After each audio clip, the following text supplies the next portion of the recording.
So this show starts off with Brock Lesnar and Paul Heyman. Brock Lesnar comes out and does his bunny hippity hoppity hoppity hoppity stuff. Gets in the ring and reminds us of last week. Down goes Goldberg. Goldberg isn't there, of course. What, is this the first time the Universal Champion has missed a show? But anyway, yeah, Goldberg isn't there, and there's, of course, the whole Goldberg chant, shut the hell up, Goldberg chanters out there, and Heyman's theory to Wrestlemania relativity? Come on now, you could have done better than that, Paul. So basically, it's, his whole spoiler, his whole prediction is F5, down goes Goldberg because of what happened last week. Oh my God, Brock Lesnar finally got the upper hand on Goldberg. Wow. Anyway, that segment didn't take that long, but it's basically, okay, trying to hype up the match between Goldberg and Brock Lesnar for the Universal Championship, which many people think is going to suck. Many people thinks it's going to be like 5 or 7 moves. Many people think that it's going to be like 2 to 3 minutes. Many people think it's barely going to have any meaning at all. The biggest hint is what the hell they're going to throw at WrestleMania before the actual main event. And look, when it comes to the main event, all you have to do is look at the fucking clock. Just like at Fastlane. You looked at the fucking clock and it was already past the time that took in order to have a long fucking match between him and Kevin Owens. I mean, you're not fooling anyone here. You're just not. If Goldberg and Brock Lesnar have a just a short match, it's like,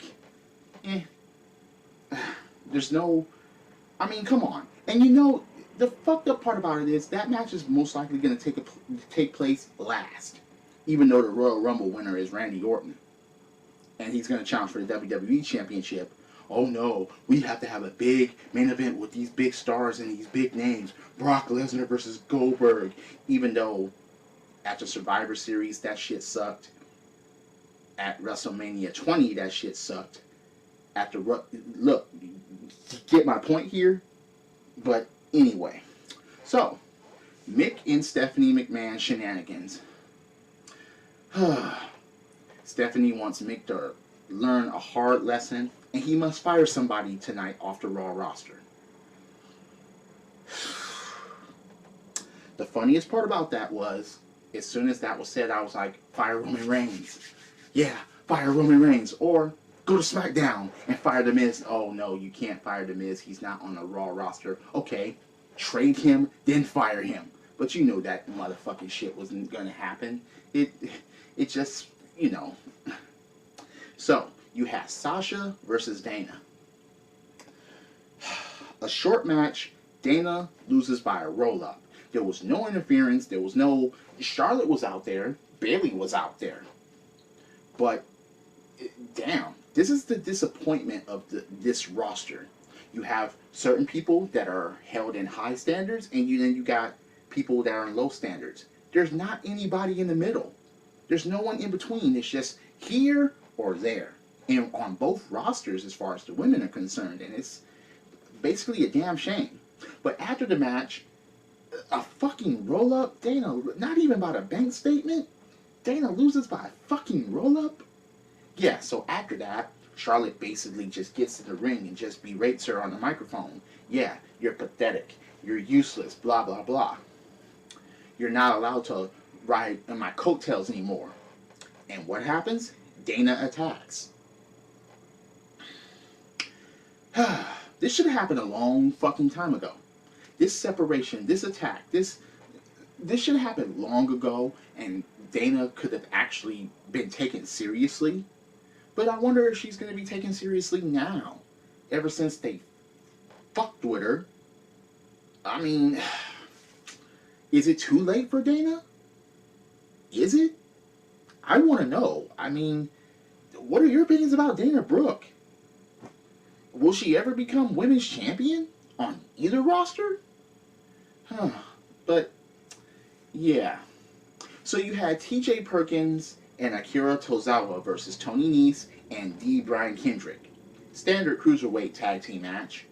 But I was very, very surprised that Tony Nese and Brian Kendrick actually ended up winning, with fucking Tony Nese rolling up TJ Perkins and holding the tights while he did it, but they actually fucking went. They won. I mean, damn, the heels win? Right.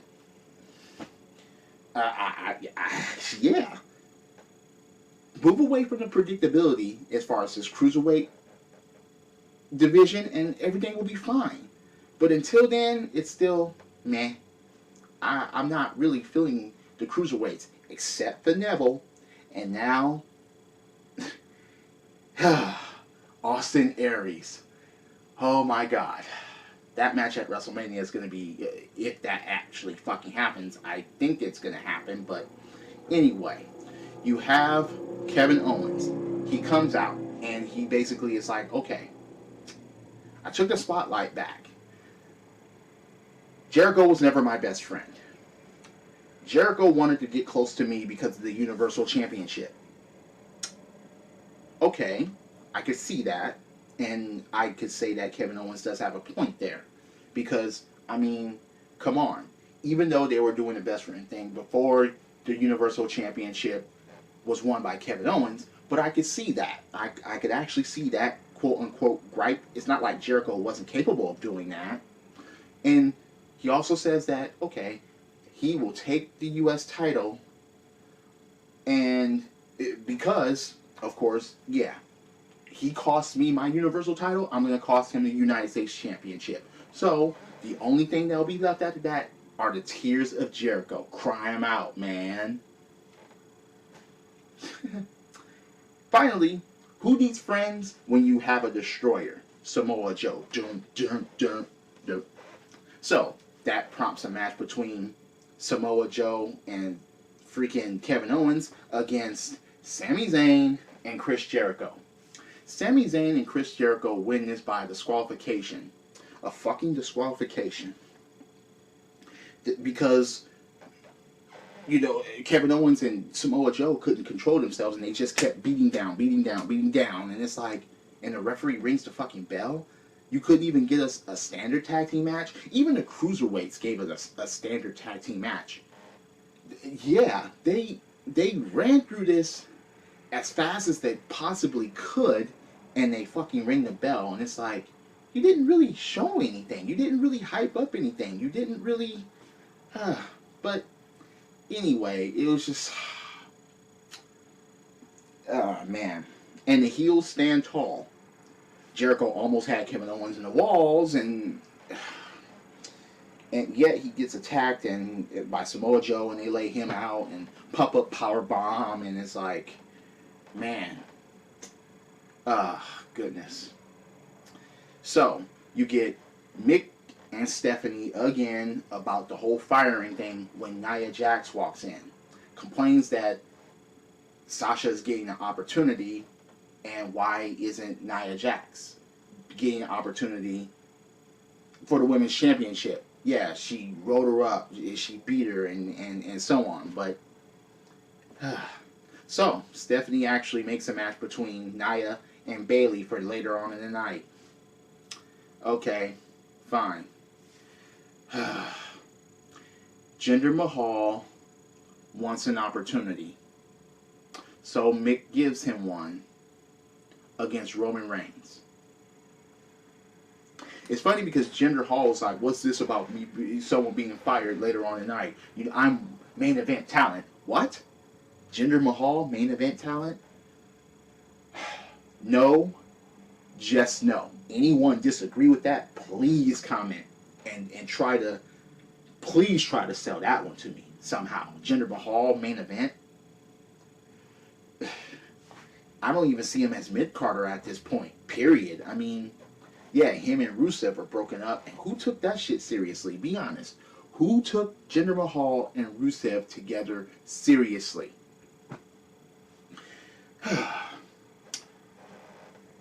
New Day talk.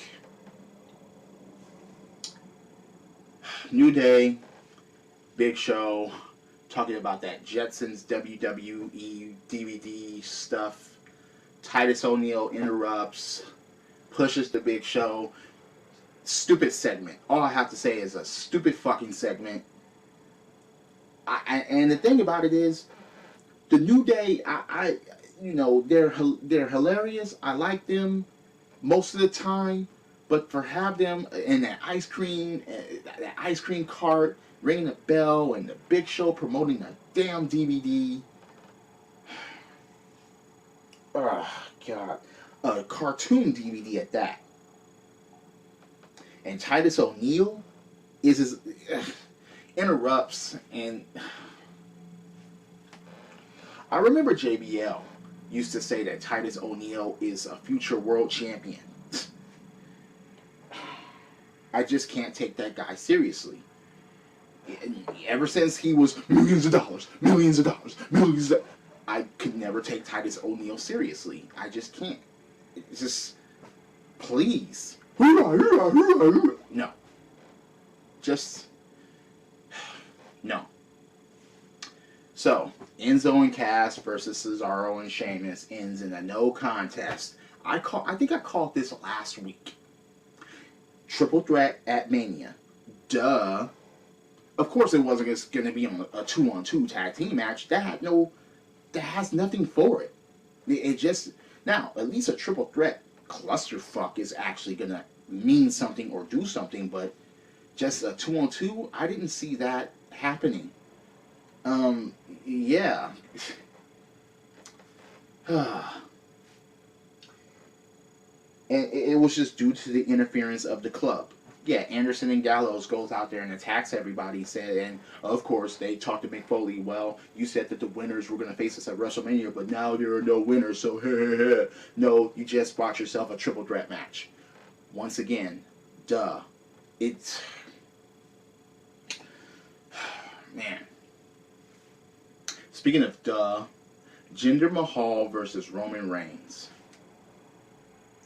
Funniest thing about this match is that during the match was going on, you heard that gong and the flicker of the lights. The lights didn't go out, but it was a flicker of the lights. Next thing you know, Jinder Mahal gets the advantage and starts beating down Roman for a little while, but then Roman, the gong, the mind games were being played by The Undertaker once again, duh. But then again, Roman Reigns does his Lucky Charms and magically delicious comeback. One Superman punch. Ah, ah, ah, ah. Two Superman punch. Ah, ah, ah. Look, again, take that challenge. As soon as Roman Reigns does a Superman punch, take a shot. Yeah, you'll be and don't drive after that, because, yeah, that's just, that's accidents waiting to happen, but, after the match, which Roman Reigns did when he calls out The Undertaker. He calls out The Undertaker, but gets HBK instead. Shawn Michaels comes out, and he's like, look, Taker is already in your head. You're not focused. You're not, you're unfocused. You know, but Roman Reigns said something that I think pissed off the wrestling world. Not that he doesn't do that already. He said that he's going to retire Taker.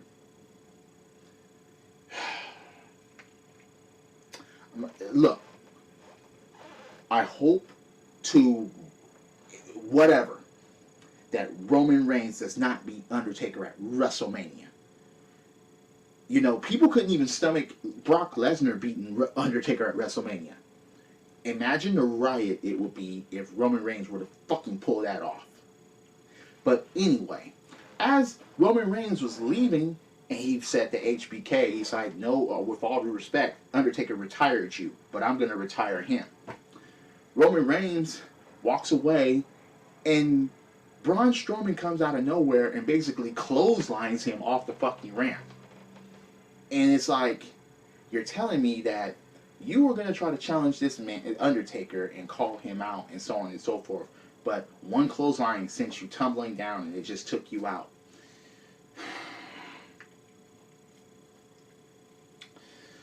This WrestleMania is just getting more sour and sour every minute.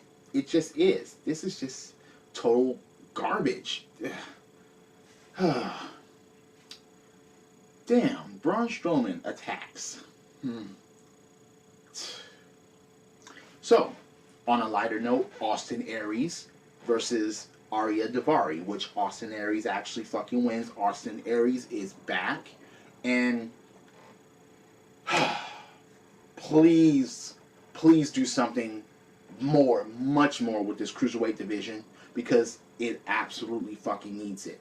It's bad enough that it's a part of Raw and part of Raw's BS. It's just, man, it's ridiculous. Speaking of BS, Emma is coming. Why?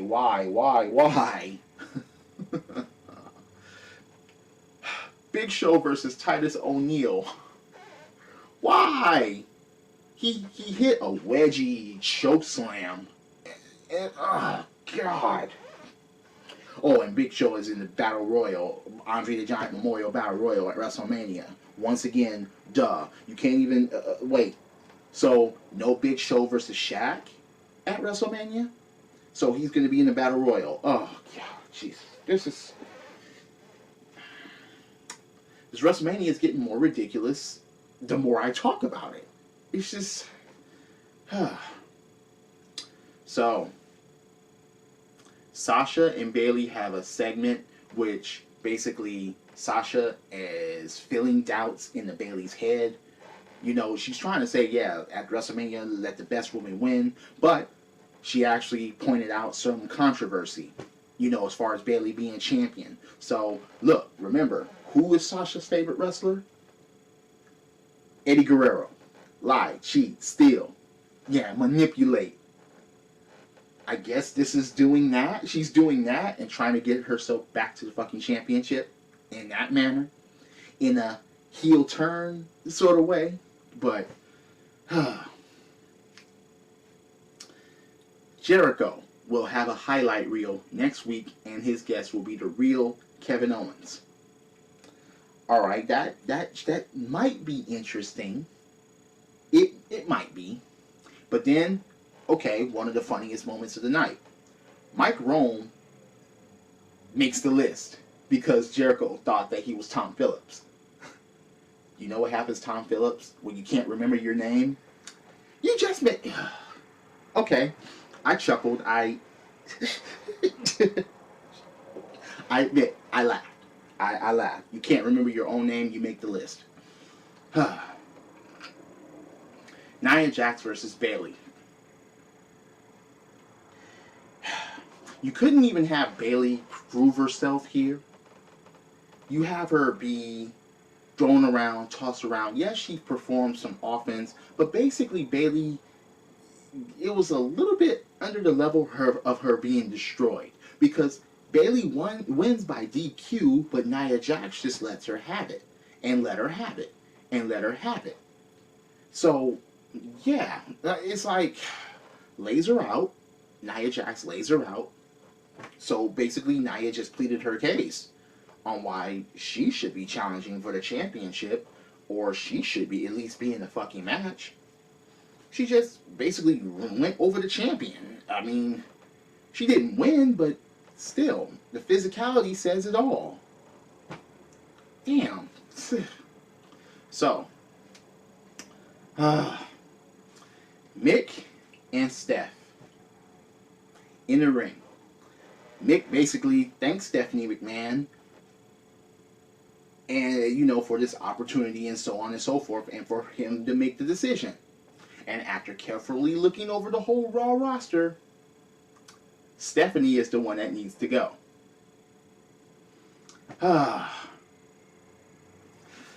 Alright. You know where this is going.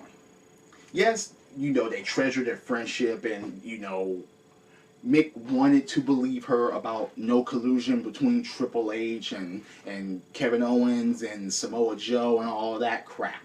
He wanted to believe her. Stephanie starts going off. But then Triple H, he comes out. And it gets interesting there because basically Triple H just decided to threaten Mick's livelihood, his children's livelihood, as far as his daughter wanting to be a WWE superstar. His son, I guess, works at WWE headquarters and says that he will fire them all because Mick is too selfish and so on and so forth. Yeah. basically demands Mick Foley to leave the ring. And Mick is on his way out, but he didn't leave. Triple H inches towards him. Next thing you know, Mr. Socko gets jammed down Triple H's throat. Okay. The plot thickens. And then Stephanie McMahon just basically low blows Mick Foley. Yeah, we're back to that. We're back. I remember when China used to hit people's nuts all the time. You know, we're back to this whole authority thing. We're back to this whole, you know, we're in charge, you're low lives. We're seeing it. This story has been done to death over and over again. Ever since Vince. And now we got Triple H and Stephanie. Okay, they had that Triple H and Stephanie McMahon Helmsley era. You know, and now they're doing the same shit again. We have the authority again. We have the McMahons against everyone again. McMahons against certain wrestlers again. It's just wash, rinse, repeat. The funniest thing about it is when people complain about the Attitude Era, how they miss it, there's still parts of the Attitude Era that's still fucking here. And anyway, Seth Rollins comes out. Crutch, you know, he's limping to the ring until he gets right near the ring and drops the crutch, goes in the ring and actually starts hammering away Triple H. He look, pretty well done as far as saying he's not 100%, but he was still performing better than certain other people. But, and yeah, Triple H actually gets the crutch that's out of the ring because Seth Rollins basically tossed him out of the ring. He gets the crutch and he goes back in, and that's when the mistake is made. Seth Rollins tries to bounce off the ropes and attack him, and Triple H hits him with the fucking crutch. Who didn't see that coming, by the way? He brought the crutch in the fucking ring. Why didn't you just take the crutch, Seth Rollins, and just use it against Triple H? But no. Yes, Triple H has no problem using the crutch. He used it on his leg. He used it on the bad leg of Seth Rollins. More than once, I might add. And put an inverted figure 4 on him. Yeah. Alright, fine. And even after he let the inverted figure 4 go, he uses the crutch again at fucking Seth Rollins' leg. So, there you have it. And the show ends like that.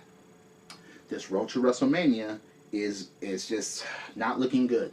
It's just not. Because of the matches that they have from Raw and from SmackDown somewhat, only a couple of matches are WrestleMania worthy. Most of them are like, or like, why the hell is this happening? Or, we don't want to fucking see that. That's basically how WrestleMania is looking right now, especially with specific title matches. It's just, it's a damn shame, really. Anyway, if you watched the show, and if you stayed this long for my review report, what did you think about the show? Are you looking forward to WrestleMania? Please be honest with me. Are you looking forward to any match? Okay, maybe 2 mid-card matches are going to do, the mid-card title matches maybe are going to do good. Owens versus Jericho, Ambrose versus Corbin. But are you looking forward to anything else? Please let me know in the comments below. And I just, please, try to shed some positive light as far as this WrestleMania. Because, I'm sorry, most of us need it right about now. Also, hit that like button, hit subscribe. But this WrestleMania just, yeah, this road and this WrestleMania just sucks right now. Honestly. Drop kicks, body slams, throw motherfuckers over top rope, both feet hitting the floor. Yes, I'm a wrestling fan. This is the theme, and I'll see you later. Credits.